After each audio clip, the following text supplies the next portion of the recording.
Assalamualaikum warahmatullahi wabarakatuh. Saya Agman Nathan dari kelompok 7. Pada kesempatan kali ini saya akan mempresentasikan analisis studi kasus implikasi teknologi komunikasi dan media massa dalam pembangunan. Perkembangan teknologi radio dari masa ke masa. Radio adalah salah satu jenis media massa satu arah yang berperan untuk menyampaikan pesan, berita, informasi, dan hiburan kepada masyarakat dengan jangkauan luas. Radio merupakan teknologi yang memanfaatkan gelombang radio untuk menyampaikan informasi, baik itu berupa suara maupun gambar. Sejarah perkembangan teknologi radio. Sejarah penemuan radio dimulai di Inggris dan Amerika Serikat.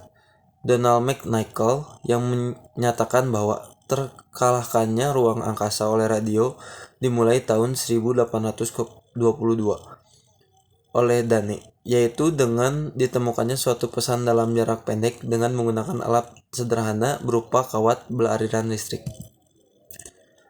Penggunaan radio. Radio secara aktif digunakan oleh tentara perang untuk memata-matai musuh mereka, yaitu armada laut Rusia. Radio juga punya peran penting dalam Perang Dunia Kedua. Penemuan radio AM dan FM dan penyiaran publik. Sebelum televisi terkenal, siaran radio komersial termasuk drama, komedi, beragam program serta hiburan lainnya, tidak hanya berita dan musik. Adaptasi dengan teknologi. Penemuan internet mulai mengubah transmisi sinyal analog yang digunakan oleh radio konvensional ke sinyal digital. Pembangunan melalui program televisi. Secara umum, program acara stasiun televisi dapat dibedakan menjadi beberapa kelompok berdasarkan materi program, format siaran, dan muatan isinya. Perkembangan televisi di Indonesia. Saat ini industri TV sudah kian dapat dengan realisasi kebijakan ini. Kondisi ini secara langsung maupun tak langsung menjadi tantangan besar bagi stasiun TV lokal bagaimanapun meski mengusung lokalitas dari sebuah daerah. TV berjaringan tetap menjadi saingan terberat dalam memenangkan hati pemirsa, sebab TV berjaringan tentu memiliki modal kualitas, tampilan, dan teknologi yang lebih mapan. Selain itu, cakupan informasi yang dapat diberikan oleh TV berjaringan juga lebih luas.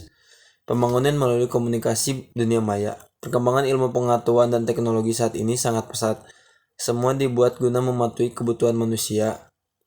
Tak terkecuali perkembangan teknologi informasi dan komunikasi yang menghasilkan berbagai macam produk sebagai penemuan kebutuhan informasi dan komunikasi. Pada contoh kasus radio, Komisi Penyiaran Indonesia atau KPI Pusat memutuskan menjatuhkan sanksi teguran pada Radio Prambors Jakarta. Program siaran Desta dan Gina in the Morning yang disiarkan stasiun radio yang disiarkan di frekuensi 102.2 FM pada 15 Maret 2017 pukul 8 pagi kedapatan melanggar aturan P3 dan SPSS KPI. KPI Pusat menilai muatan tersebut tidak pantas untuk disiarkan karena bertentangan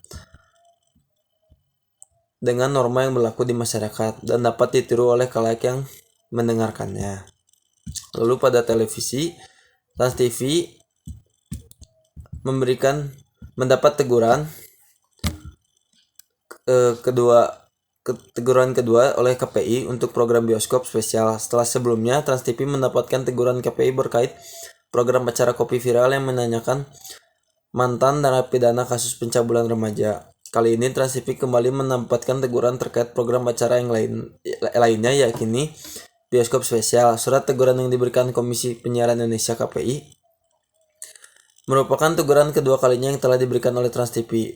Komisi Penyiaran Indonesia meminta Trans TV untuk jeli dan lebih berhati-hati ketika memutuskan penayangan film berklasifikasi R atau remaja dengan konsep kekerasan yang masif. Lalu pada contoh kasus dunia maya, pada awal Juli, Kementerian Komunikasi dan Informatika atau Kominfo memblokir pijakan live streaming TikTok karena kontennya yang dinilai negatif, terutama bagi anak-anak. Hal ini sontak membuat TikTok masuk dalam topok yang paling dibicarakan. Warganet pada saat ini banyak yang setuju dengan keputusan tersebut, namun ada segelintir yang mempertanyakan mengapa aplikasi untuk hiburan tersebut tutup. Perlu diketahui, nama Bowo Unfallible juga sempat dibicarakan di dunia maya. Sebelumnya, pasalnya Bowo yang disebut sebagai artis TikTok mengadakan jumpa penggemar atau meet and greet berbayar untuk berfoto bersama dirinya. Sehari setelah diblokir, Kominfo kemudian bertemu dengan perwakilan TikTok di gedung Kominfo. Kominfo meminta TikTok untuk membersihkan konten negatif dan melakukan penyaringan konten. TikTok berkomitmen untuk segera membersihkan konten negatif. Sepekan kemudian, Kominfo membuka blokir TikTok dan TikTok selanjutnya berkolaborasi dengan Kementerian Pemberdayaan Wanita dan Perlindungan Anak Republik Indonesia. Sekian dari saya. Maaf bila banyak kurangnya dan maaf bila ada salah kata. Assalamualaikum warahmatullahi wabarakatuh.